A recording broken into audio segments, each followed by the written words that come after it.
Olá a todos, sejam bem-vindos ao meu canal. Meu nome é Pietro e hoje nós vamos fazer uma resenha assim bem curta, bem rapidinha, bem simplesinha, sobre esse monstro, esse monumento que é Anna Karenina, do Lev Tolstói. Li na tradução do Irineu Franco Perpétuo, publicado pela editora 34. E para quem não sabe, esse é um dos grandes clássicos da literatura russa, um dos grandes clássicos da literatura. Um livro que eu vejo ser colocado como favorito de muita gente e que já vi algumas pessoas defenderem que seja talvez o maior romance já escrito. Então, essa resenha é uma bela de uma responsa, estou nervoso, vou tentar fazer o melhor possível. Vamos lá. O que é Anna Karenina? Se você não conhece nada sobre esse livro, vou fazer um resumo rápido. Se você já conhece, pode pular o resumo e ir direto para a crítica. Vai ter um capítulo aqui no vídeo. Resumo, crítica. E no final vai ter a parte com spoilers.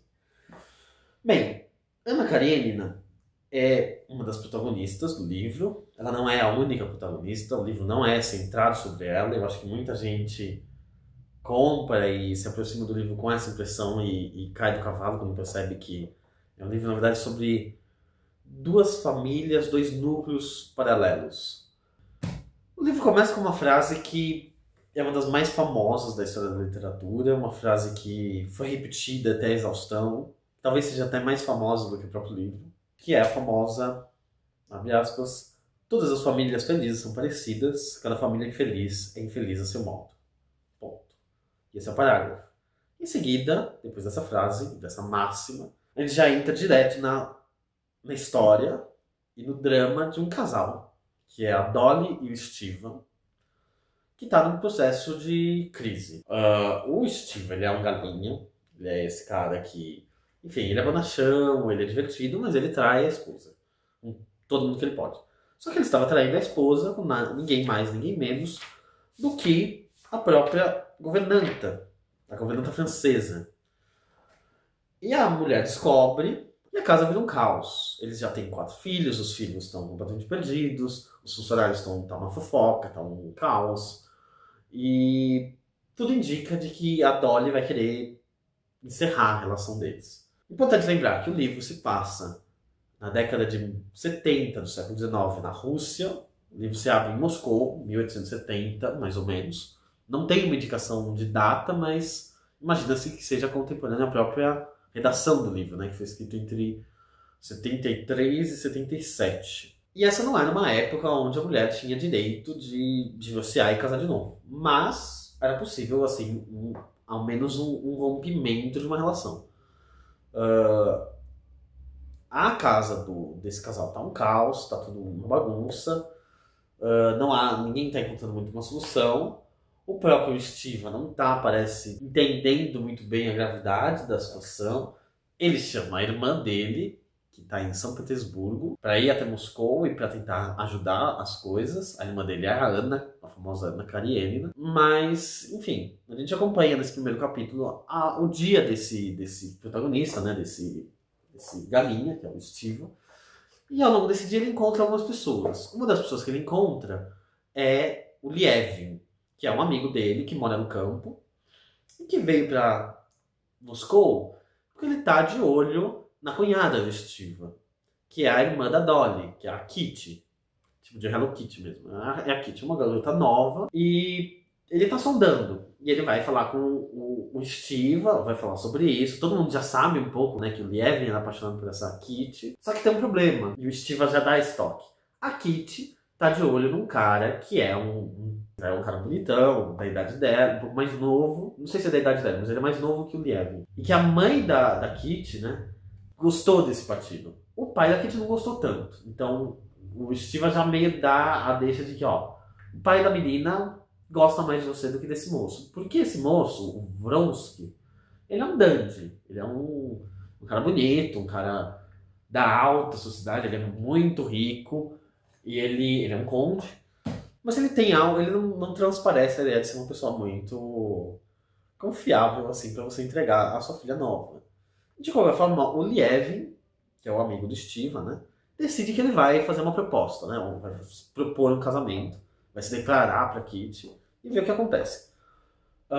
Ele vai até lá, ele se declara e dá errado. E o Lievin fica arrasado. E aí a Kitty tá com a coisa do Vronsky e vai ter um baile em alguns dias lá em Moscou, em que, enfim, ela tá muito ansiosa, porque ela vai dançar com o Vronsky, eles já se separaram, eles já combinaram que eles vão dançar uma determinada música, uma mazurca, e tá com toda essa expectativa. Nisso, enquanto isso tá acontecendo, chega a Anna. E a Anna chega no mesmo trem da mãe do Vronsky, lembra do Vronsky e tal. Então, tá dando pra entender a árvore genealógica da coisa? Chega no mesmo trem da mãe do Vronsky, chega de São Petersburgo até Moscou. Quando ela desce do trem, ela cruza com o Vronsky, que foi buscar a mãe dele. E os dois trocam olhares, é uma cena famosa, vou até ler aqui. Neste breve olhar, Vronsky conseguiu notar a animação contida que brincava em seu rosto e esvoaçar entre os olhos cintilantes. E o sorriso quase imperceptível que curvara seus róseos lábios. Era como se o excesso de algo enchesse de tal forma seu ser e se manifestasse, a despeito de sua vontade, ora no olhar, ora no sorriso. Ela ofuscava intencionalmente a luz de seus olhos, mas esta cintilava contra a vontade em seu sorriso quase imperceptível. Então ele bate o olho na Anna e ele fica encantado por ela. E ela também fica mexida por ele. E, enfim, ela encontra o irmão, eles estão lá na estação e aí acontece uma tragédia. Um funcionário da estação cai no trilho. E é um primeiro sinal, assim, de que essa história não é uma história romântica. Tem pequenos sinais de coisas um pouco sombrias que começam a aparecer. E é uma coisa que fica na sua mente, né? Na mente do leitor, assim. Não é aquele livro romântico óbvio, né? Eles cruzam olhares, se apaixonam e é tudo lindo. Eles cruzam olhares, tem uma atração. Não tem o Tolstói não é meloso, né? Ele não faz uma declaração melosa. E ele contrapõe essa imagem, né, do primeiro contato entre eles com essa coisa horrorosa que é alguém morrendo num trilho de trem. E isso fica na cabeça, né? Ainda mais porque é importante lembrar que os protagonistas desse livro, os principais personagens, são do mundo elevado, né, da aristocracia, etc. Em alguns momentos você tem uma percepção das outras classes sociais, sobretudo as classes proletárias na cidade, os camponeses, etc., os mujiques, né, que aparecem aqui e ali e eles são muito importantes da história. Ainda que eles não sejam os protagonistas, eles fazem alguns pequenos contrapontos, algumas pequenas oposições e, enfim, é importante ter isso em mente. Mas voltando para a história, a Anna encontra o irmão, eles saem da estação depois dessa tragédia e vão até a casa do irmão, do Stiva, e lá ela conversa com a Dolly e ela acaba convencendo a Dolly a perdoar o marido. Então, é um jeito muito bonito de apresentar a protagonista do livro, porque ela, de certa forma, o livro começa com esse conflito, né, a crise do casamento da Dolly e do Stiva, mas ele já resolve. A Anna resolve. Então ela entra na história não como conflito, mas aquilo que resolve o conflito. Né? Bem, ela resolve, fica todo mundo feliz, e aí ela decide ir até o baile. E aí é incrível, porque o que acontece? A Kitty está com toda aquela expectativa de o baile ser um momento mais feliz da vida dela. Ela tá apaixonada pelo Vronsky, eles vão dançar, vai ser lindo, vai ser aquela coisa maravilhosa que toda garota de 16 anos sonha. Só que a Anna tá lá. E o Vronsky se encanta completamente pela Anna. E a gente vê isso através dos olhos da Kitty. Ela dançando, ela no baile, ela vendo aquelas pessoas, ela admirada. Ela acha a Anna uma pessoa incrível também. Ela conhece a Anna antes. Acha ela apaixonante também. Só que ela percebe que ela ficou de fora, né? Os dois se conheceram, os dois vão dançar juntos. Ela ficou sem parceira de dança. A mãe dela vai ter que arranjar alguém pra ela dançar. E ela fica em choque, né? A Kitty fica em choque, assim, cai o mundo pra ela. E a Anna e o Vronsky também ficam completamente deslumbrados um pelo outro. Essa parte do baile é incrível. A descrição que o Tolstói faz é muito inteligente, porque ele consegue representar esse primeiro momento de paixão entre eles, sem ter que entrar nos personagens. Você vê tudo através do olhar da Kitty, você tem uma noção da intensidade da coisa, mas ele, enquanto narrador, consegue se manter um pouco distante disso. É muito genial. É engraçado, né? Porque o Lievin queria ficar com a Kitty não deu bola porque ela achou que ela ia achar algo melhor, mas a coisa melhor deu bola para outra pessoa. Enfim, coisas da vida, né? Só que é um problema, um grande problema, que é o grande problema desse livro, é o grande tema. Que é o fato que a Ana Karenina é casada, e ela tem um filho. E assim, nessa época, como eu disse, não era fácil de você se divorciar e você ter, enfim, desistir de um casamento. Era possível ter amantes, desde que escondido. E a partir disso a gente vai acompanhar, de um lado, o Lyovin e a Kitty, que estão com o coração partido e que aos poucos vão talvez dar uma nova chance. Não vou dar esse spoiler, embora esteja escrito aqui no verso que vai acontecer em relação ao Lyovin e a Kitty. Mas sei que as pessoas são muito sensíveis com spoiler. Por outro lado, ele vai ver o desgaste do casamento da Ana depois que ela teve esse encontro com o Vronsky, que foi deslumbrante. E o adultério dela. Ela, de fato, vai trair o Vronsky e as consequências disso naquela sociedade que não tinha espaço para uma mulher decidir o que ela ia fazer da vida do jeito que tem hoje. Bem, esse é o resumo. Fiz um resumo rápido. Agora vamos para meus comentários. Muito bem. O livro tem um bom enredo, tem uma coleção interessante de personagens. Mas afinal, por que ele é tão amado? Por que é um livro tão respeitado e tão bem avaliado por gerações de leitores? Se eu for me arriscar, dizer o motivo e tal, eu diria que é pelo jeito que é escrito. O Tolstói ele tem uma capacidade de narrar os personagens, os acontecimentos, seja o interior dos personagens, seja as reações dele. Ele tem muita ênfase nas reações físicas, nos gestos, nos comportamentos inconscientes. Ele é muito atento a isso. Os diálogos são muito ricos com essas indicações. E o resultado é uma escrita assim brilhante, uma capacidade brilhante de retratar a vida e um fluir de tempo das cenas que é muito acertado, assim. Sobretudo, ele tem a capacidade de apresentar esses personagens e a complexidade desses personagens sem fazer grandes julgamentos, sem moralizar aquilo. E esse é o motivo pelo qual esse livro suscita as mais diferentes opiniões a respeito dos personagens. Se você assistir qualquer vídeo no YouTube, tem milhares de vídeos de milhares de pessoas falando sobre esse livro, em várias línguas. É muito divertido ver como cada pessoa escolhe alguns personagens para justificar, outros personagens para demonizar.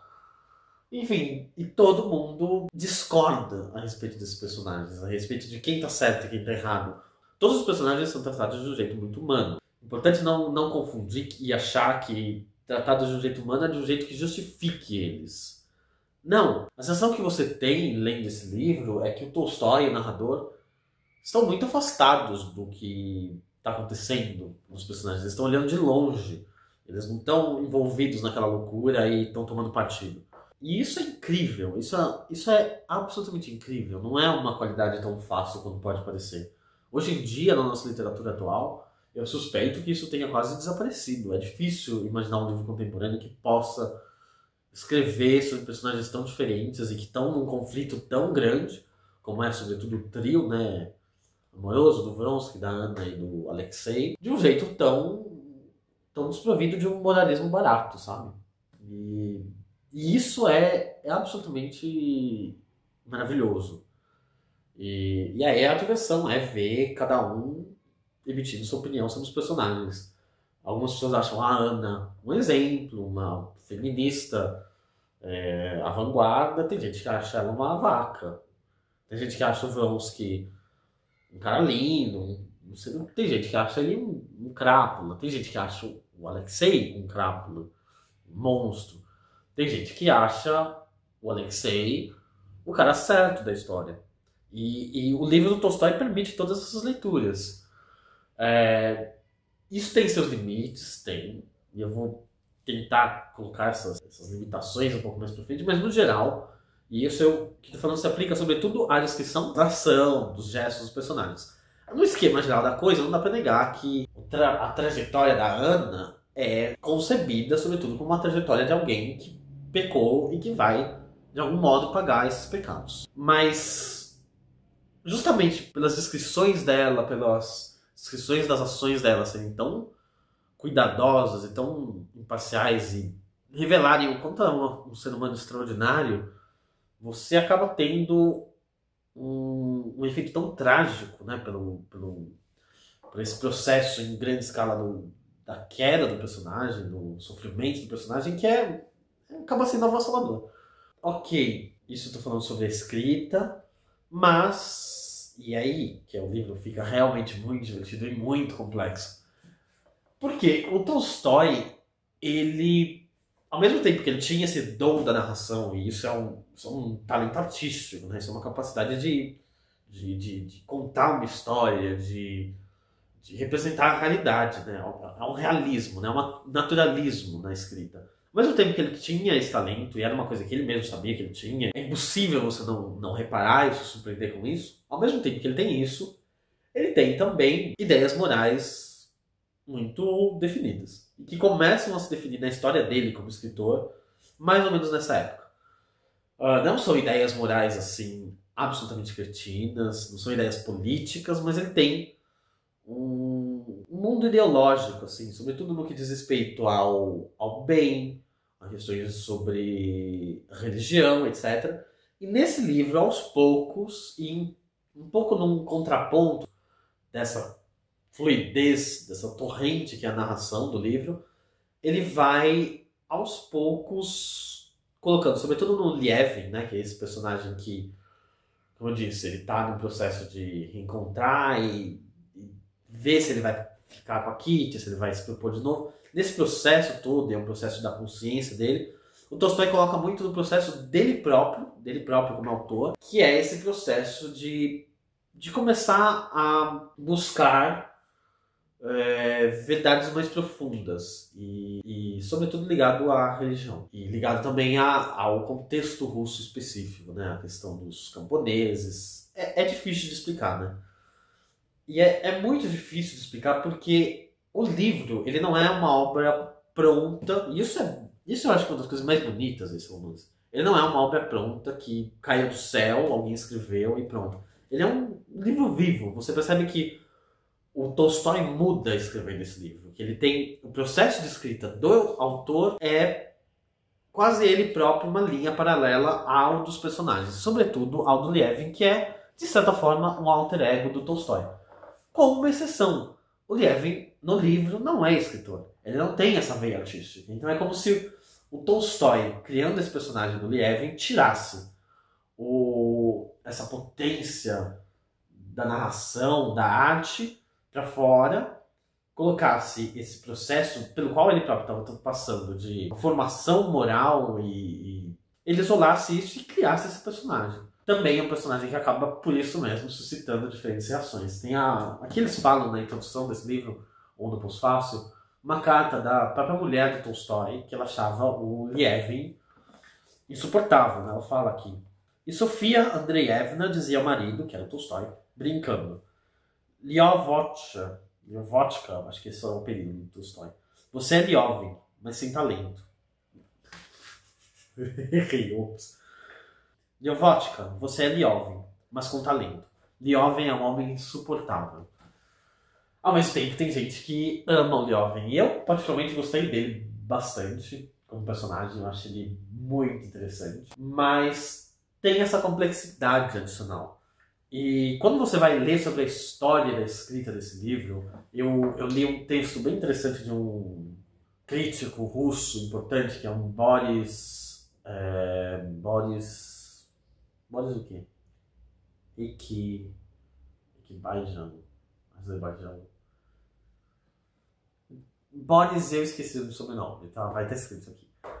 Esse autor tem um texto, não achei em português, eu achei online, em inglês, sobre Anna Karenina e sobre a história. E é bem interessante, porque o começo do livro era para ser focado no marido, no Alexei.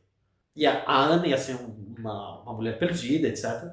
Aos poucos você percebe que conforme ele escreve, ele vai se seduzindo pela Ana.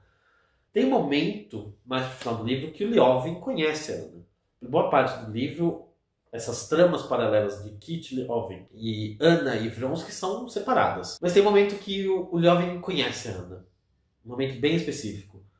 E ele fica muito encantado por ela. Ele fica maravilhado com a complexidade daquele personagem. Ele tinha muito preconceito, ele achava ela, ele era uma dessas pessoas que achava a Ana uma vaca, assim, uma vagabunda, uma mulher perdida. Mas ele conhece, ele vê ao vivo, ele fica transtornado, para não dizer outra coisa. E é interessante, porque eu não consigo não pensar que do mesmo jeito que o Liovin é o alter ego do Tolstói, ele reflete muito do que o Tolstói estava vivendo e viveu, esse momento do Liovin com a Anna é quase o momento do autor com o personagem, onde eu quero chegar. Né? Apesar de ele estar nesse processo moral e de formulação do que é certo e errado, ele dá um espaço muito grande para Anna, e ele tem um respeito com esse personagem. E, enfim, são coisas que eu achei divertido de falar aqui nessa resenha. É um assunto complexo. Eu acho que normalmente as resenhas têm que buscar simplificar e facilitar os livros. Eu acho que eu estou dificultando esse livro, mas ele ele não é difícil. A leitura é fácil, mas é um livro complexo. Mas eu não consigo deixar de falar disso porque as resenhas e as pessoas que falam sobre esse livro, eu acho que tem uma certa miopia de não perceber que você cai na armadilha do livro quando você acha que é pra você dizer quem tá certo e quem tá errado. Tá todo mundo errado e tá todo mundo certo. As pessoas fazerem as críticas sobre os personagens e quem tá certo e quem tá errado e quem moralmente certo e vai dizer mais sobre o seu tempo e sobre as suas opiniões do que sobre o que de fato o Tolstói escreveu. Enfim, é um livro muito fascinante. Alguns comentários sobre os personagens. A Anna, já falei bastante dela, ela é incrível. Ela é representada de um jeito muito humano, mas também tem um foco na representação muito física dela. E isso é muito interessante de reparar. O Tolstói, ele mostra a profundidade do personagem, sobretudo a partir do exterior. Tem momentos incríveis e muito famosos inclusive, um fluxo de consciência quase, né, da Anna no final do livro, mas, no geral, você tem uma noção da profundidade dela, pelos gestos dela, pelo jeito que ela fala, por alguns lampejos do pensamento dela que o Tolstói destaca, e também pela reação que as pessoas têm dela. Então, isso é muito interessante, porque não é um livro que... E isso é uma qualidade incrível. Não é um livro que, mesmo tempo que ele consegue criar esses personagens profundos, não é uma coisa que vem de dentro. Ele não tá trabalhando com... Ele trabalha em alguns momentos, mas não é o centro do livro trabalhar com o inconsciente, o jeito que a mente opera. Ele está mais preocupado em mostrar a relação entre os personagens. Eu fiz recentemente uma resenha do Chekhov, vou colocar o link aqui. Os contos do Chekhov, vale muito a pena vocês assistirem. E lá é um pouco oposto, é um autor que pensa muito o interior. E o exterior dos personagens não é tão caracterizado, não tem aquele grau de caracterização que tem no Tolstói. O Tolstói é aquele autor que, assim, você lê algumas linhas de um personagem e você já sabe quem é o personagem. Tem o Alexei, que é o marido da Anna. Ele por boa parte do livro, ele é representado de um jeito humano. Ele é representado como um ser humano fraco. Ele não é um cara que vai... e eu acho que muito da tragédia vem disso. Ele não se opõe ao adultério. A preocupação dele é manter as aparências. E isso causa... E é um pouco inevitável, isso causa um laço na Anna monstruoso, entendeu? Porque ela tá naquela paixão, ela tá naquele surto idealista dela, e ela fica horrorizada com a incapacidade dele de mostrar algum tipo de sentimento. Ele tem sentimentos, não é isso, mas ele é fraco, ele não tem um grande... ele tem um autoconhecimento pelo zero, assim, só que claramente não consegue se ler, uma pessoa... Enfim, que tem sérios limites, mas ele não é representado de um jeito moralmente errado ou de um jeito moralmente certo. Exceto no final, em que ele vira, por conta de uma mudança do personagem e de outro personagem, ele vira um crápulo. E é difícil, eu acho que, olhar as últimas cenas em que ele aparece no livro e não achar a figura dele detestável. Mas isso é um pouco decorrência de todo esse processo. E quando ele é apresentado a primeira vez, ele não é apresentado de um jeito... digamos, tão parcial. O Vronsky também é um personagem que, no geral, as pessoas tendem a não gostar. Eu também não acho que ele é ruim ou bom. Eu acho que ele, de fato, é apaixonado pela Anna. Tem gente que duvida disso, mas ele claramente é apaixonado pela Anna. Ele tem um sentimento bom em relação à Anna. E é uma exceção um pouco na vida dele, que é sempre uma vida... Nos outros aspectos da vida dele, sobretudo no começo, não é uma pessoa tão interessante assim. Mas a paixão dele pela Ana faz também ele passar por uma mudança, mas é um personagem que também tem suas limitações. Ele não é essa força da natureza. Ele nem pode ser, porque o livro não ia funcionar se o Vronsky fosse um deus grego, entendeu? Ia desandar, entendeu? Você ia achar que a Ana tem toda a razão e você ia perder esse equilíbrio que é muito difícil. É muito difícil entre esses personagens e que não faz o livro virar um panfleto e uma coisa rasa. Do outro lado, a gente tem a Kitty, a famosa Kitty, que é um personagem que até um certo ponto parece tipo, uma adolescente um pouco rasa e um pouco desinteressante. Mas aos poucos ela vai se mostrando um personagem também tão complexo quanto os outros. É encantador, é um personagem encantador. Não vejo muitas pessoas falando dela, ela de fato não ocupa tanto espaço no livro. Mas é um personagem é muito doce, é muito fofo. Ela tem coisas ruins, obviamente, como todo ser humano. Sobretudo em relação à Ana, que ela acha o demônio na Terra. Mas é um personagem encantador. E o Lievin, que é um mundo à parte, é um personagem muito fascinante também. Ele, justamente por causa do Tolstói injetar essas opiniões dele, morais, até um pouco políticas e questões assim da agricultura e tal, a presença dele na história às vezes é chata. De fato, quando tem partes do Liovin com os fenos e os camponeses e no campo e falando sobre as máquinas da agricultura, é chato. De fato, é uma coisa que ficou datada. É uma coisa que tinha muita relevância na época e faz sentido. A literatura russa é muito um espaço onde se discutiam ideias, não era uma literatura beletrista, assim, da linguagem refinada. Tinha isso, às vezes, mas o forte da literatura russa era uma capacidade de injetar na literatura muito da filosofia, do mundo ao redor. E a Ana Karenina não escapa a isso. As partes que tem o Liovin têm uma preocupação de serem contemporâneas e discutirem problemas da época na Rússia. Mas não dá para negar que é datado e as partes em que isso ocorre com mais força, sobretudo com o Liovin, são mais arrastadas. Eu quase desisti do livro nessas partes, ou não diria que desisti, mas eu dei uma bela diminuída no ritmo. Mas não vale a pena, assim, essas partes acabam em um momento e a coisa volta. E apesar dessas partes, o Liovin é um personagem muito fascinante. Não é porque ele se mete nessas chatices, resumindo assim, de um jeito bem banal, não é porque ele se mete nessas chatices que ele próprio é chato. Ele não é chato. Ele, aos poucos, vai se revelando muito divertido, assim.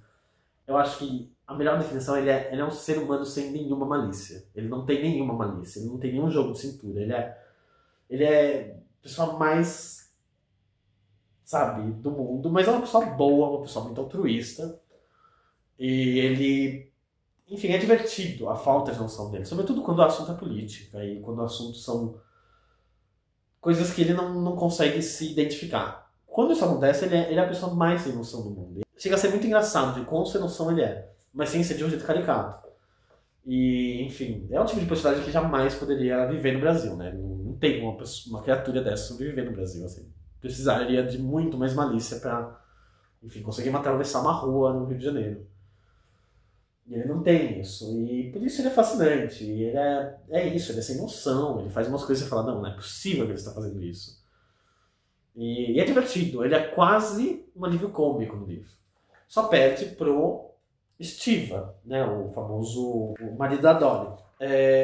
Aliás, um parênteses rápido, os personagens na Karenina tem milhares de nomes, né? No final dessa edição tem uma lista com os nomes. E eu tô falando os apelidos, os nomes mais comuns. Mas quando você for ler o livro, você tem que tomar cuidado porque muda o nome do personagem, dependendo da cena, etc. Voltando, o Stiva é isso, ele é um galinha, mas ele é bonachão, ele é divertido e o Tolstói não se aprofunda muito nesse personagem, ele aparece pouco, mas ele aparece com uma luz favorável. A Dolly também é um personagem que aparece pouco e também tem a sua personalidade. Você consegue perceber ela é meio atrapalhada, ela é meio, enfim, um pouco... Ela tem um certo arrependimento de não ter do casamento, ela tem uma certa insatisfação. E tem outro personagem também que é bem interessante, que é a Betsy. Betsy. Tem a Betsy, que é uma amiga da Ana Karenina, e é um dos poucos personagens desse livro que eu ouso dizer que é representado de um jeito bem negativo. Não é escrachado, ele não critica ela no livro, mas você saca que não é uma pessoa tão legal assim. E o mesmo vale para uma amiga do Alexei Karenin, que é a Condessa Lídia Ivanovna. Essa sim é o buraco do inferno, não tem o que falar de bem dessa personagem. Se você lê o livro e acha que essa pessoa tem alguma qualidade, eu posso ficar um pouco assustado, porque de fato ela é uma aproveitadora, é um ser humano desprezível. E tudo bem, são personagens que estão muito no satélite da coisa. Dito tudo isso, é legal voltar para o começo e reler a primeira frase, que é a famosa: todas as famílias felizes são parecidas, cada família infeliz é infeliz a seu próprio modo. E é muito curioso, porque é a frase mais famosa do livro e, na minha opinião, e aqui é realmente a minha opinião, é a frase que menos faz jus ao que de fato é o livro. Esse tipo de frase, elas são raras no livro, elas são muito raras no livro. O livro não se destaca por esses momentos de pensamento e reflexão. Ele se destaca realmente pela força narrativa. E aí eu vou ter que confessar para vocês que o que eu conhecia desse livro antes de ler era essa primeira frase. E eu tinha um certo, não vou dizer um bode, mas eu tinha uma certa um receio de que o livro inteiro fosse assim. E me conhecendo, não é o tipo de coisa que me atrai. Não sei se eu, não vou dizer que eu acho ruim ou errado ou bom ou legal, mas não me atraía tanto. E não é um tipo de frase que você encontra muito. Tem algumas são mais inócuas, assim, tem máximos sobre comportamentos em geral, mas não reflete o geral do livro. Agora, mais interessante ainda do que a primeira frase é a epígrafe do livro, que é um trecho da Bíblia que diz assim: minha é a vingança e a recompensa. Enfim, e tem muita gente muito interessante que fala sobre essa epígrafe. O prefácio desse livro é do Thomas Mann, ele fala. Aquele outro livro do Boris, eu realmente esqueci o sobrenome, fala desse trecho também. E, muito bem, o que ela quer dizer? Existem várias interpretações. De fato, ela revela uma força moral, né?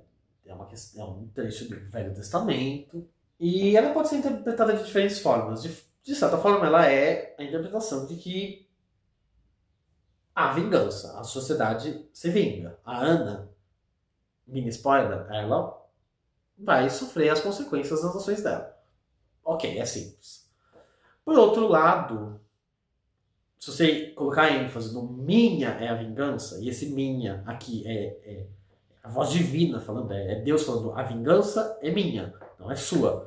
Se você entende assim, é o jeito que o Thomas Mann entende, ele ao contrário é uma crítica à sociedade e à crueldade da sociedade de emitir esses julgamentos que, como eu disse, o próprio autor parece não fazer, né? A própria força da narrativa deixa de lado. E essa epígrafe, depois de tudo isso que eu falei, é muito fascinante porque ela contém essa contradição, né? Não sei se contradição, mas essa dualidade da obra, que de fato é a força da narração, a arte, a literatura e, por outro lado, aquilo que estava fomentando na personalidade do Tolstói, que era uma força moral e uma força que buscava o bem e que é uma força mais, entre aspas, filosófica.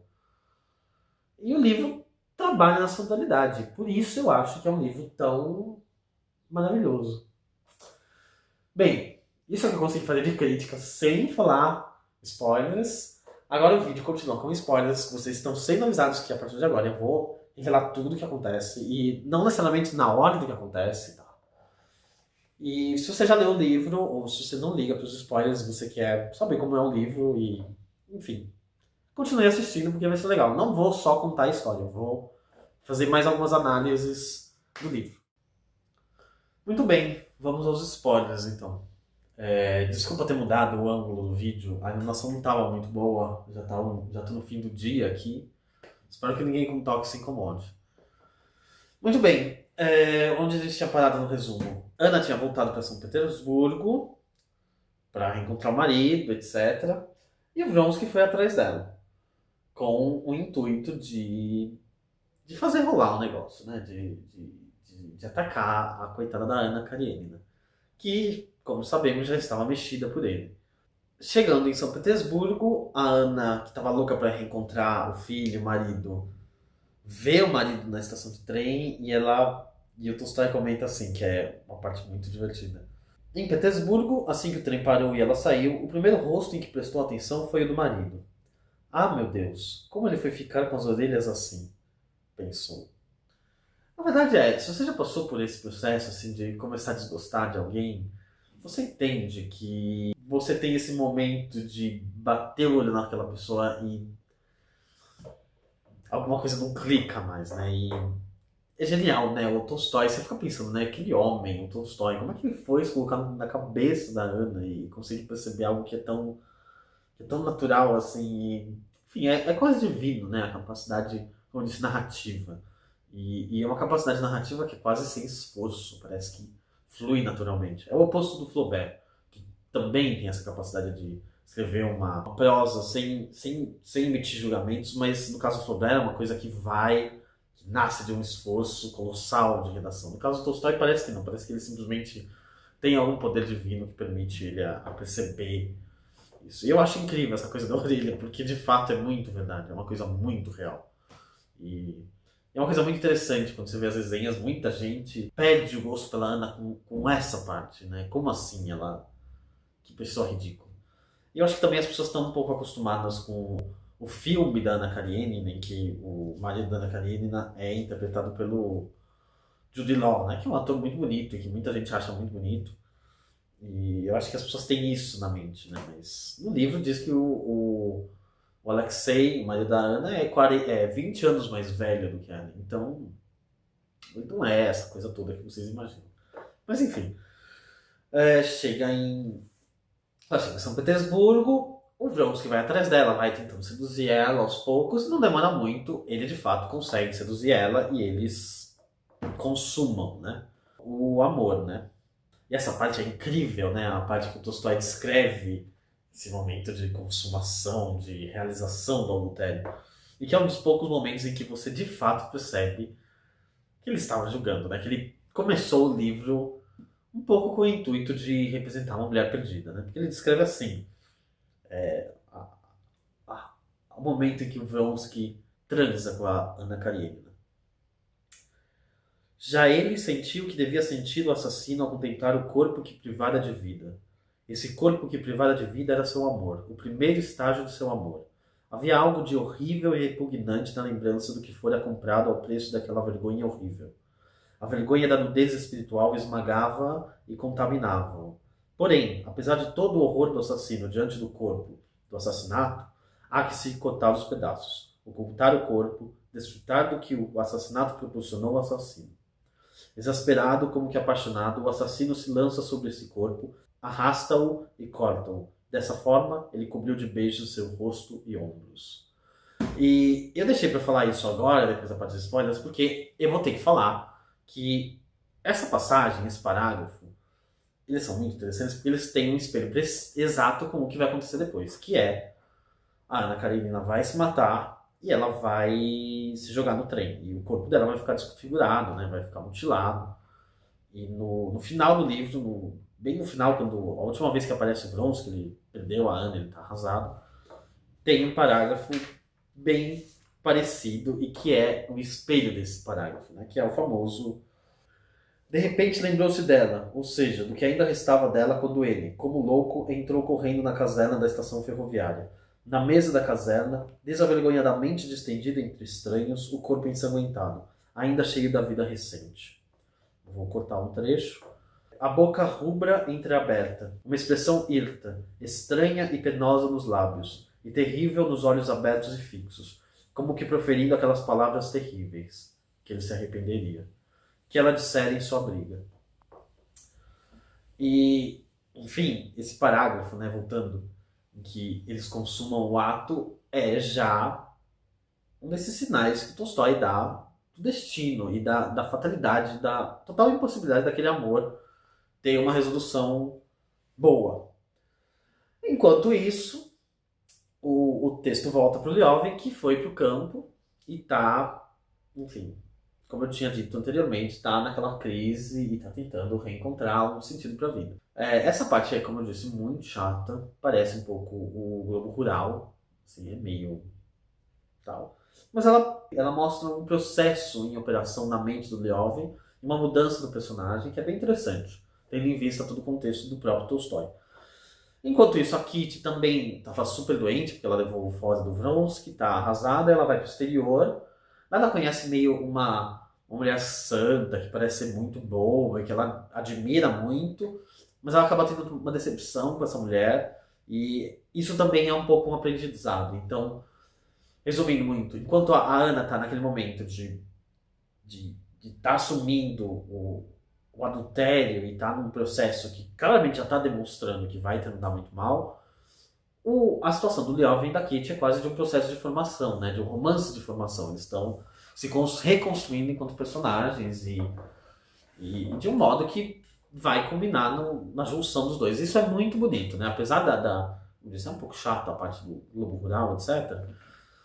Ele tem essa proposta, né, na estrutura do romance. Voltando para Ana, tem um episódio na sequência muito famoso, que é o das corridas de cavalo.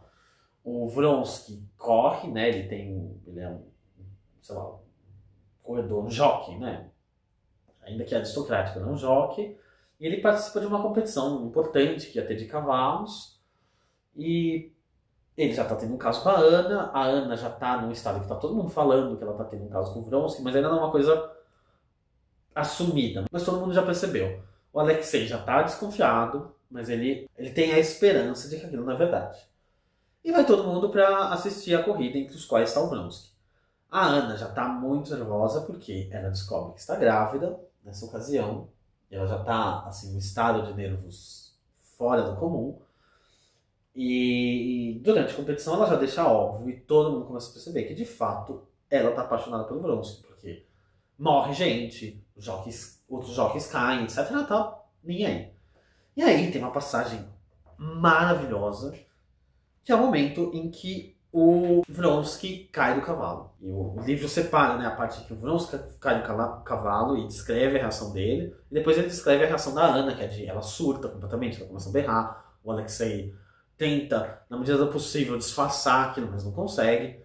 Enfim, é um momento de crise total dentro desse processo do adultério e é o momento em que, de fato, a sociedade não vai conseguir mais aceitar aquilo, né? Ela vai se tornar uma figura desprezada. Mas voltando, o momento que o Vronsky cai é muito legal, porque o que acontece? Não é muito legal, é triste, né? O cavalo morre, mas a égua morre, mas é interessante porque ele fala sobre como o Vronsky está no cavalo e ele tem um deslize, ele dá um movimento em falso, ele dá aí um mau jeito, ele quebra o espinho da égua. E a égua imediatamente cai no chão. Olha o que o Tolstói fala. Vronsky, para seu horror, sentiu que, sem acompanhar o movimento do cavalo e sem entender, fizeram um movimento asqueroso e imperdoável, largando-se na cela. De repente, sua posição mudou e ele entendeu que acontecerá algo horrível.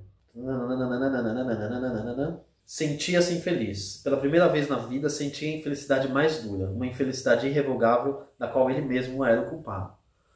Ou seja, é outro momento de metáfora que Tolstói está colocando que prenuncia o destino final, que é essa mesma coisa, né? O Vronsky faz um movimento descuidado, ele mata, ainda que não propositalmente, ele mata a égua.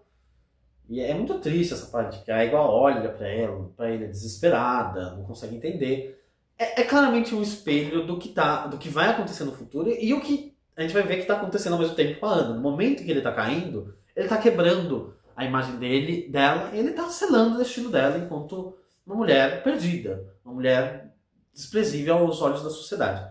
Enfim, esse livro é incrível, né? Eu estou tentando demonstrar para vocês. Não sei se está ficando chato essa resenha, porque eu estou talvez entrando em muito nas minúcias, mas de fato é um negócio impecavelmente construído, né? E ele consegue fazer essas junções e criar esses não tinha dito esses paralelismos, né, essas reflexões, você consegue ver uma mesma situação sendo espelhada em diferentes momentos da trama, né? E, enfim, é sublime, né, a arquitetura do livro.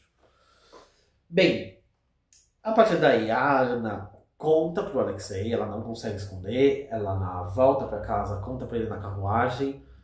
Ele se mostra uma pessoa fraca, uma pessoa, infelizmente, sem o jogo de cintura necessário para lidar com essa situação que é extremamente difícil e que eu, pessoalmente, não sei como ele poderia lidar. O lugar dele também é um pouco sem saída. O lugar dos três, né? E aí a Ana fica grávida e acontece que começam a dar sinais de que a relação dela com o Vronsky não vai ser tão fácil assim. Ele se mostra um pouco incomodados com algumas atitudes um do outro. Isso vai aos poucos deteriorando. E aí nós temos um momento em que a Ana ela começa a pirar, tá? Ela tá grávida, tá bem próximo de ter a luz. Ela tem a luz e ela passa muito mal, ela fica muito doente. E ela manda uma carta pro Alexei, que estava viajando, falando, ó, venha, não tô bem e tal. O Alexei hesita, ele não sabe muito bem como lidar com isso, mas ele decide ir. E aí tem essa parte que faz muita gente também odiar a Ana, que ela basicamente pede perdão a ele, eles se reconciliam. Ela meio jura assim, ai, como eu errei, me perdoa. Ele perdoa ela, ele se sente pela primeira vez capaz de fazer alguma coisa, porque até então ele simplesmente não sabia lidar com a situação. E ele sente que perdoando, ele cresce como pessoa, então aquilo mexe com ele também. E o Vronsky fica completamente perdido na história. E aí, o que o Vronsky decide fazer? Sim, ele se dá um tiro. Ele fica desesperado e tal. Ele se dá um tiro. No momento assim que o Tolstói consegue representar que não é uma coisa muito racional, ele tá num estado assim ele tá completamente maluco, tá completamente fora dos trilhos, ele se dá esse tiro. É muito boa também essa descrição do tiro, porque é como se ele não tivesse percebendo o que ele tá fazendo. Enfim, mais um sinal de que a relação deles não tem muita coisa legal. Enquanto tudo isso está acontecendo e tá esse caos total, o Lyov recebe uma dica do Stiva de que a Kitty, agora que o Vronsky saiu de cena, pensa nele e tá reconsiderando fora que ela deu. Ele aproveita isso, vai para Moscou. E aí tem uma cena que é muito famosa, muito fofa, que é a cena em que eles se acertam, né? E eles conversam através das iniciais. Eles estão numa mesa e tal. Todo mundo já tá arranjando para eles casarem. Todo mundo sabe que aquilo vai acontecer, mas do jeito que o Lievin é tapado, do jeito que ela é tímida e toda assustada, eles ainda estão muito inseguros um com o outro. E é muito bonitinho, porque tem essa timidez, e aí eles conversam. O que eles não têm coragem de conversar, de falar abertamente, eles escrevem as iniciais das palavras e um adivinha o outro, né? É muito uma gracinha essa cena. Dizem que é inspirada em algo que aconteceu com o próprio Tolstói, lembrando que o Tolstói é esse alter ego do Lievin, quer dizer, é o inverso mesmo, bem. Mas dizem que na vida real isso aconteceu, mas a noiva não conseguiu sacar o que estava acontecendo. Ela pediu para ele explicar, mas na história ela entende perfeitamente. É a coisa mais irreal que acontece no livro inteiro, que ela consiga entender a partir de N, E, S, P, a frase, né? Enfim, uma graça, eles marcam um casamento, e é isso, eles casam, começa a vida deles, e durante essa crise toda, o Vronsky leva um tiro, a querida Betsy, né, que eu falei que essa personagem um pouco detestável, vai atrás da Ana, fica atormentando a Ana pra Ana receber o Vronsky, fala, nossa, o cara levou um tiro pra você tem que dar uma chance pra ele. A Ana dá essa chance, e meio que todo o perdão que ela tinha falado pro Alexei, pro marido, vai pro água abaixo. Ela, de uma vez, não consegue mais lidar com aquilo, começa a ficar desesperada. O irmão dela vai, agora espelhando a situação, ela tinha ido ajudar o irmão no começo, agora o irmão vai. E ele convence o Alexei a largar a mulher, que não vai rolar, ela tá sufocada no casamento, e ela ama o Vronsky. Ela vai pro Vronsky, os dois vão pra Itália, e ela larga o filho de fato, pra ser feliz. Enfim, eu tô tentando contar essa história o mais rápido possível, mas tá difícil, né? Eu tô me empolgando muito, tá muito divertido, o vídeo vai ficar longo. É isso, eu tô ainda começando no YouTube, vocês têm que ter paciência comigo, tá, gente? Uma hora eu vou achar o timing certo. Bem, isso nesse momento as coisas se consolidam, né? E a partir de agora o livro vai se encaminhar ao desfecho, né? Vronsky e Ana ficam super felizes na Itália e tal, mas eles decidem voltar para São Petersburgo. Ela começa a ficar infeliz, porque de fato ela largou o filho, ela volta para São Petersburgo. Chegando em São Petersburgo, algumas coisas mudaram. O Alexei, que estava sozinho, começa a entrar. Ele tá super fraco, super perdido, etc. Ele começa a entrar na esfera de influência da tal da Lídia Ivanovna, que é uma crápula. Essa mulher se apaixona por ele e ela começa a falar que ele tinha que ser mais filho da mãe com a querida Anna Karenina. E ela começa a controlar ele. E aí a Ana vai para São Petersburgo, ela quer ver o filho, ela manda uma carta para ver o filho. Quem responde é a Lídia Ivanovna, humilha ela. A Ana começa a ficar desesperada e tal. E ela faz todo um arranjo super complexo para conseguir ver o filho. O filho da Ana, que é o Serioja, o filho da Ana era muito ligado na mãe. E a mãe era muito ligada nele. Infelizmente, o pai nunca teve uma conexão muito forte com o filho. Ainda mais depois que a mulher traiu ele, não rolou. Então o pai, assim, ele um pouco tenta compensar a frustração e a infelicidade dele na educação do filho, mas ele não sente amor pelo filho. Ele contrata um tutor, ele dá tudo do bom e do melhor pro filho, mas ele não consegue ter uma relação boa. Ele, depois que entra na esfera da Lídia Ivanovna e começa a virar um pouco crente, porque a Lídia Ivanovna é um pouco crente, ele começa a falar só de Bíblia com o filho. Enfim, o filho é um coitado, assim, que tem, sei lá, acho que 10 anos, é bem novo, é uma criança nova, e ele não é amado por ninguém, entendeu?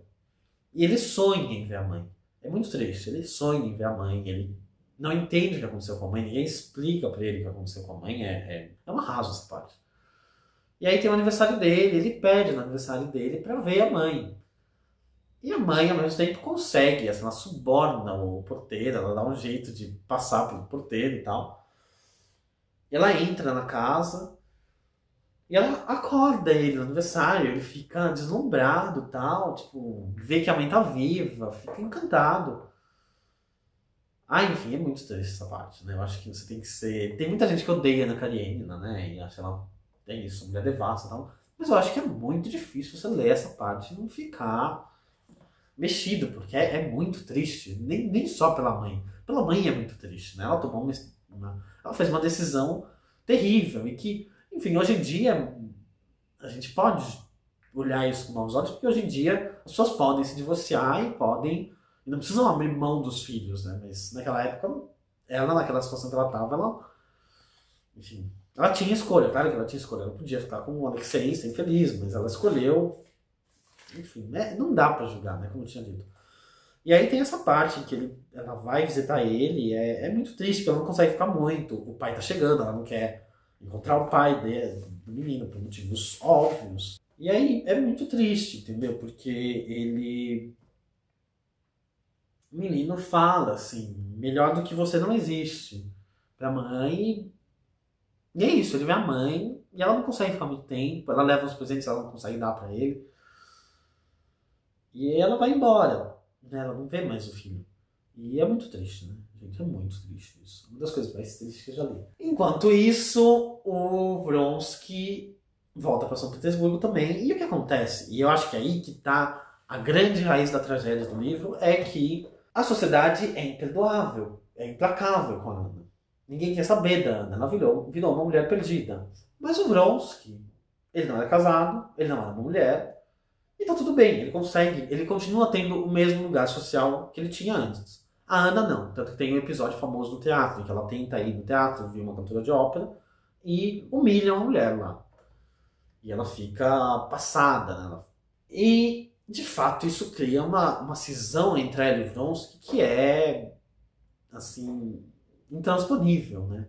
A sociedade olha para um e diz, você tudo bem, e a sociedade olha para ela e diz, você não.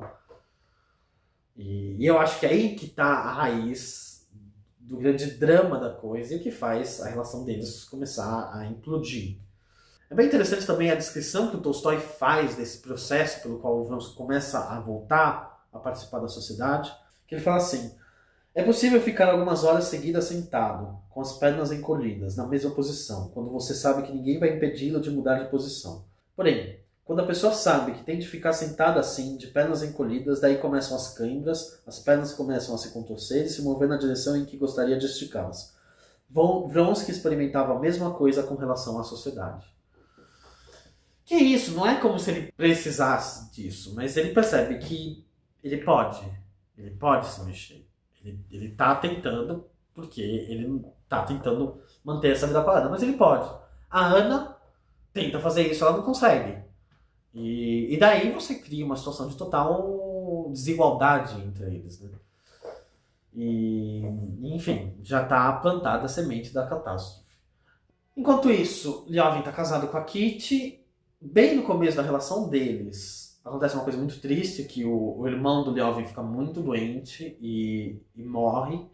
E é um episódio muito bonito, a descrição do processo da morte do irmão do Ljóvin é bem pesado, não é maquiado, é bem cru e bem real, né? Mas é um episódio interessante porque mostra que a Kitty não é mais essa criança mimada. De fato, ela teve aquela evolução que eu falei. E quando morre o irmão do Ljóvin, ela se mostra um pouco pronta a lidar com um universo de problemas e de coisas da vida adulta que até então parecia que ela não estava preparada, né? Logo depois, ela fica grávida. A família toda dela, Dolly, o Stiva, papagaio, todo mundo, assim, cachorro, vai todo mundo visitar o Ljóvin, ele fica estressadíssimo.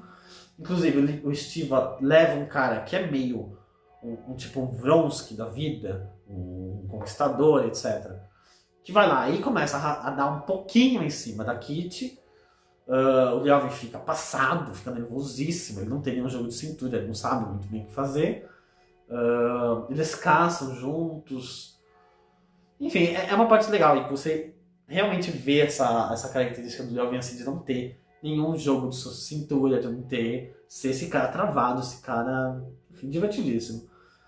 E aí ele começa a ficar incomodado com esse cara, com esse garanhão, e ele expulsa o garanhão de casa, que é uma coisa assim, muito mal educada nessa época, né? E aí o garanhão, eu não lembro o nome dele, acho que é... O garanhão, foda-se o nome dele, vai encontrar o Vronsky e a Ana, que foram se mudar pro campo e estão perto do Ljóvin. Enquanto isso, a Dolly, lembra da Dolly do começo e tal, decide visitar a Ana, porque, enfim, sabe que a Ana tá super mal, que ninguém visita mais ela perdeu todos os amigos, perdeu todas as relações, e a Dolly tem a dívida de gratidão com a Ana, porque a Ana salvou o casamento da Dolly. Então ela vai até visitar a Ana e o Vronsky estão vivendo uma vida de luxo absoluto no campo. Sobretudo o Vronsky, para tentar agradar a Ana, tá gastando dinheiro e tá esbanjando horrores, tá tentando impressionar ao máximo todas as pessoas que chegam perto daquela órbita, que são poucas, porque a Ana é uma mulher perdida na sociedade. E a Dolly fica muito maravilhosa, mas ela logo percebe o estado de infelicidade da Ana, que só aumenta. Ela começa a desenvolver uns ciúmes doentio do Vronsky, um descontentamento, a relação deles começa de fato a desandar, porque justamente a sociedade criou essa barreira no casamento deles. Enfim, a Dolly visita, fica alguns dias, mas vai embora cedo, ela se sente aliviada porque ela percebe que o clima lá não tá legal. Aí nós entramos na famosa 8ª parte do livro da Anna Karenina, que, enfim, começa com o Ljóvin voltando para Moscou, se preparando para o parto da esposa. O Ljóvin vai para a cidade, ele se sente desencantado com tudo que está acontecendo, ele vai em concertos, ele vai conhecer acadêmicos, né, especialistas em coisas que ele tem interesse e tal, e ele se sente muito desiludido. Esse trecho em que ele está na cidade, ele está desencantado com tudo, tem um sentido muito claro porque ele vem logo antes do momento em que ele encontra a Ana, ele conhece a Anna Karenina. Ele estava super hesitante de conhecer a Ana, ele achava a Ana assim, a pior pessoa do mundo, achava ela tipo a vagabunda, a prostituta da Babilônia. Mas o Stiva convence ele e fala: não, visita a Ana, ela tá sozinha, ela é uma pessoa extraordinária, minha irmã. E o Ljóvin, assim, a contragosto vai até lá. E ele fica completamente deslumbrado por aquela mulher. E ela é brilhante. E, enfim, é maravilhoso esse trecho. E logo na sequência, ele vai ver a Kitty, que tá quase dando à luz. A Kitty percebe que ele visitou a Ana, ela fica arrasada, ela chora, ela tem uma crise de ciúmes também. É bem engraçada a relação dos dois, porque eles dois são bem ciumentos. E na sequência, ela dá à luz. E essa cena do parto é incrível. Porque de fato o Tolstói, eu acho que é o primeiro escritor, pelo que eu vi, que representa um parto. E assim, ele representa de um jeito bem realista. Assim, ele não tem nenhuma vergonha de falar algumas coisas que a maioria dos escritores, inclusive hoje em dia, jamais conseguiriam dizer. Colocar na mente de um personagem, muito menos na mente de um alter ego, né? Tolstói basicamente tem medo da Kitty, da mulher dele, como se ela fosse, assim, o exorcismo de Emily Rose, assim. É meio comparativo que dá pra fazer. E, inclusive ele fala abertamente que ele tem nojo do filho quando ele vem, enfim. Esse é o grau de sinceridade que o Tolstói consegue colocar. Bem, tudo isso aconteceu, a Ana tá surtada completamente. Ela fica muito impressionada de como ela conseguiu encantar o Leoven, ela percebe isso. E isso logo mais causa um contraste horrível quando ela percebe que ela não tem mais esse poder de encanto com o Vronsky, ou ela sente que não tem esse poder de encanto. E a partir daqui o narrador não entra muito no que está acontecendo na cabeça do Vronsky, ele foca na Ana. Então você vê o mundo a partir das suspeitas dela e você não tem noção do que, de fato, o Vronsky está pensando. Mas a Ana começa a chegar na conclusão de que ele está traindo ela, de que ele não quer mais saber dela. Ela se sente já completamente abandonada, ele está vivendo na sociedade tranquilamente, ele sai todo dia, o tempo todo. E a Ana está lá, sozinha em casa, tentando arranjar alguma coisa para fazer. Ela, inclusive, adota uma criança da filha de não sei quem para educar e ela tenta ter algum sentido nisso. Inclusive, ela tem uma filha com Vronsky, né? Tem a filha dela com Vronsky, que mal aparece no livro, porque a Ana nunca consegue desenvolver uma relação de amor com a filha, né? O jeito que ela tinha com o filho que ela abandonou. Enfim, ela começa a surtar. E aí essa cena do surto, que é um dos cumes da história da literatura, eu acho, e que é genial, é quando Tolstói inventa o fluxo da consciência, porque ela começa a enlouquecer, ela começa a perder a razão. E ela começa a vagar pela cidade, e ela não sabe muito bem pra onde ela tá indo. Ela vai atrás da Dolly, mas ela chega lá na Dolly, ela vê que a Kitty tá lá, ela não consegue conversar com a Dolly. Ela começa a entrar em parafuso. E o Tolstói vai narrando tudo o que vai acontecendo na cabeça dela. Ele coloca, né, os indicativos do que ela vê e o que acontece no mundo exterior para você conseguir localizar, mas ele passa das reflexões dela sobre a própria vida, aos comentários dela sobre as pessoas que vão aparecendo e que são terríveis. Assim, ela perde o encanto no mundo, ela começa a achar que tudo é horrível e tudo é podre. E, enfim, é de tirar o fôlego essa parte. Vale a pena ler o livro para você chegar nessa parte e você ficar completamente... se desmanchar completamente, porque é incrível. Na última noite dela, tem uma cena maravilhosa que fala de uma vela. Ela tá dormindo, ela tá na crise terrível e ela vê a luz da vela no quarto. Eu vou ler, porque é bem importante. De repente, a sombra do biombo oscilou. Tomou toda a cornija, todo o teto, outras sombras de outros lados prorromperam em sua direção. Por um instante, as sombras se evadiram, mas depois, com rapidez renovada, as sombras avançaram, vacilaram e tudo ficou escuro. A morte, ela pensou. E foi acometida por um terror tamanho que por muito tempo não conseguiu entender onde estava, e por muito tempo não conseguiu, com as mãos trêmulas, encontrar fósforos e acender outra vela no lugar daquela, que se consumara e apagara. Ou seja, tem uma luz no quarto, ela vê aquela luz crescer, as sombras aumentam e de repente as luzes acabam. Isso já é um prenúncio terrível de que alguma coisa vai acontecer.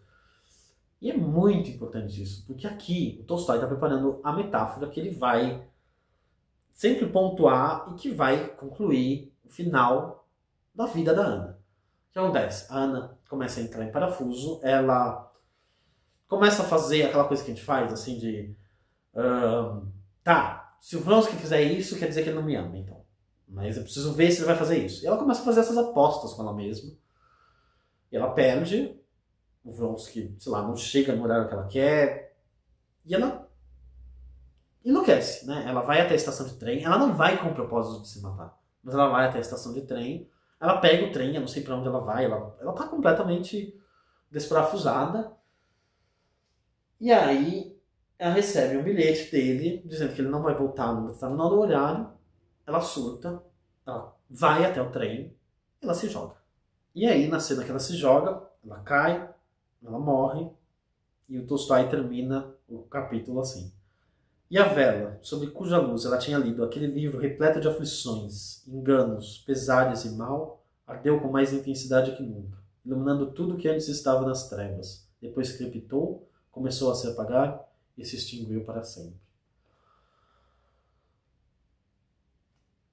Enfim, é brilhante, né? E é divino essa metáfora, porque ele começa, como eu tinha dito, ele anuncia a metáfora da vela. E você imagina que a metáfora vai dizer: a vela, ela morreu, a vela se apagou. A vela da vida dela se apagou. Mas o Tolstói não faz isso. Se reparar bem na citação, ele não fala que a vela da vida dele apagou. Ele fala outra coisa. Então, ele diz: a vela sobre cuja luz ela tinha lido aquele livro repleto de aflições, enganos, pesares e mal. Ou seja, a luz da vela não é a vida inteira. A luz da vela é como se fosse a força vital. E existisse esse livro onde as coisas estão escritas e que são as aflições, as vivências, as emoções, etc. E é como se esse livro existisse para além da experiência humana individual, né? Como se fosse uma coisa absoluta, uma coisa que existe num nível transcendental. E assim, vamos falar óbvio. É um livro, né? Ele fala o livro onde ela leu. É como se. É quase metalinguístico, mas não é exatamente. Não é uma coisa Machado de Assis, eu acho. Mas é como se. Aquela coisa que eu disse sobre essa força da narração de Tolstói, quase como fosse uma coisa divina, assim, fosse uma coisa que tivesse além da experiência humana, tivesse demonstrada nessas linhas. E aí a coisa mais incrível é que ele fala que a vela, não é que ela apagou, ela ardeu com mais intensidade do que nunca, iluminando tudo que antes estava nas trevas. É como se, nesse momento em que ela morresse, ele mostrasse um momento quase de iluminação, assim, ela consegue ver com clareza a vida inteira dela. É um pouco um clichê que todo mundo fala, assim, quando você morre, você vê a sua vida passando, mas ele consegue falar de um jeito sublime. Enfim, eu realmente acho que essa frase que fecha a vida da Anna Karenina, que é esse personagem monstruoso da história da literatura, esse personagem, assim, divino, né, quase incomensurável, ela é muito mais brilhante que a frase que abre o livro, né? E, enfim, eu fiquei em choque quando eu vi essa frase, eu achei uma das coisas mais bonitas do mundo. Enfim, me empolguei aqui, como disse o dia inteiro. Agora vamos continuar. Ana morre, mas a história não acaba. A parte 8 começa. Ela é mais difícil de ler. Eu demorei mais tempo para ler ela do que quase todas as outras juntas. Porque morre a Ana, você fica arrasado, né? Ela faz você ler, ela é incrível. E o Tolstói brilha escrevendo sobre ela. E quase não se fala dela, né? Nessa oitava parte. Mostra o Vronsky de passagem. A gente acompanha essa oitava parte no começo através do meio-irmão do Liovin, que vai no processo de pegar o trem até o campo para encontrar o irmão.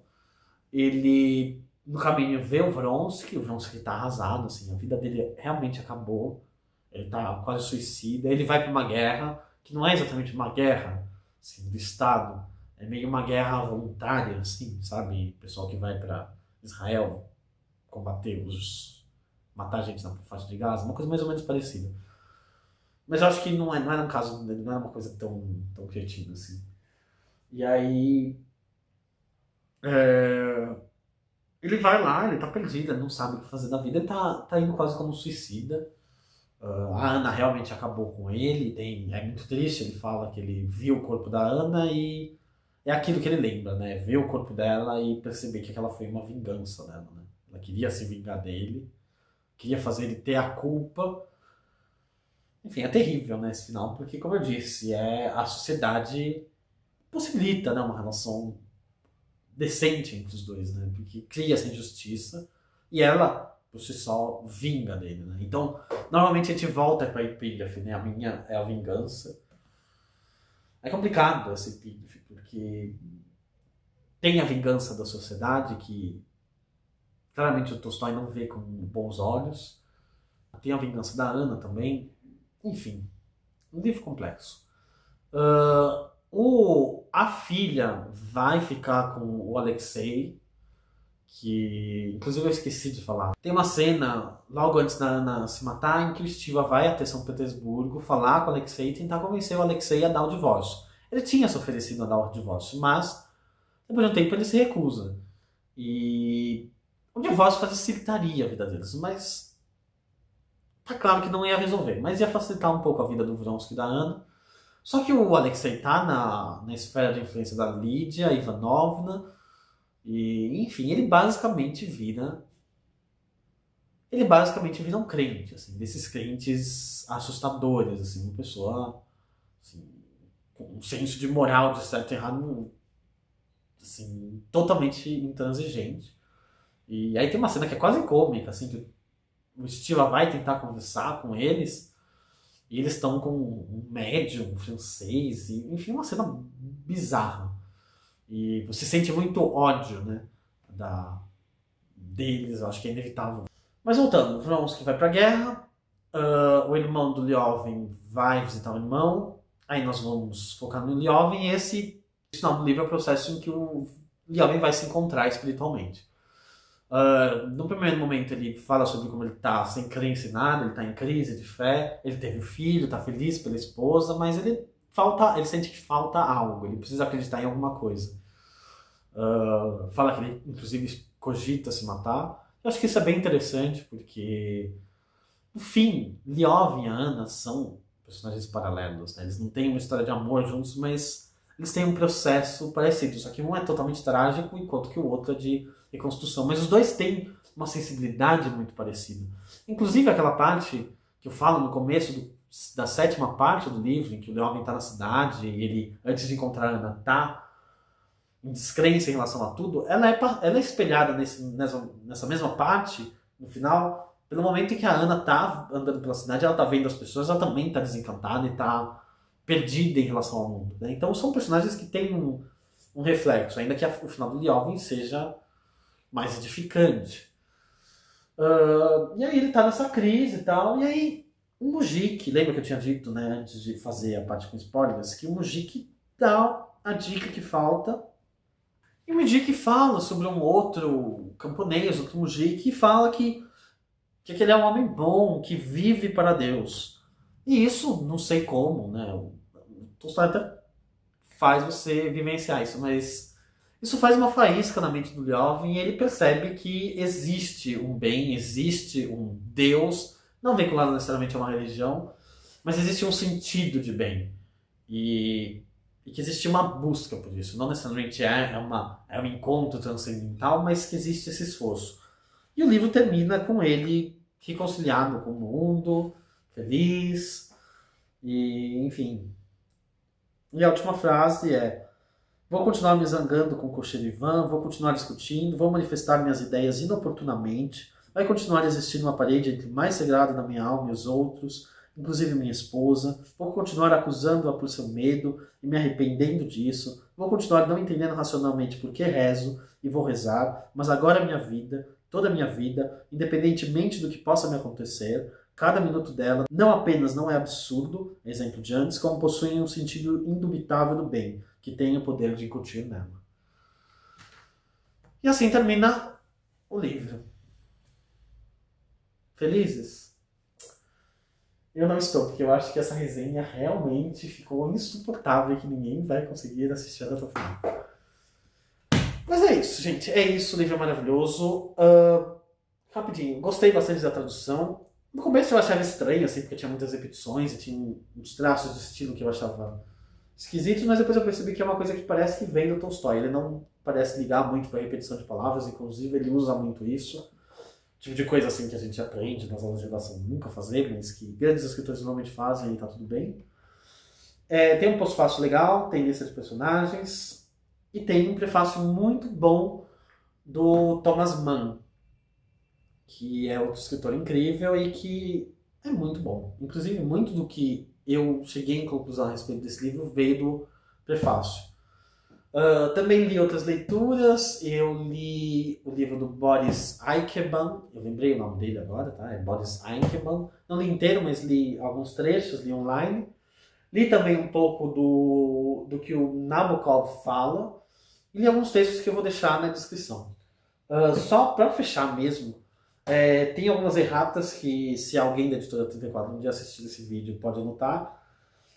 O livro foi revisado, essa é uma segunda edição, mas nas páginas 429, 445 e 744 eu peguei alguns pequenos erros de concordância, mas coisa muito pequena, coisa de revisão rápida. É isso, obrigado pela paciência, espero que esse vídeo tenha sido um bom entretenimento. Abraço a todos e até a próxima resenha, que vai ser sobre Morro dos Ventos Uivantes. Até mais.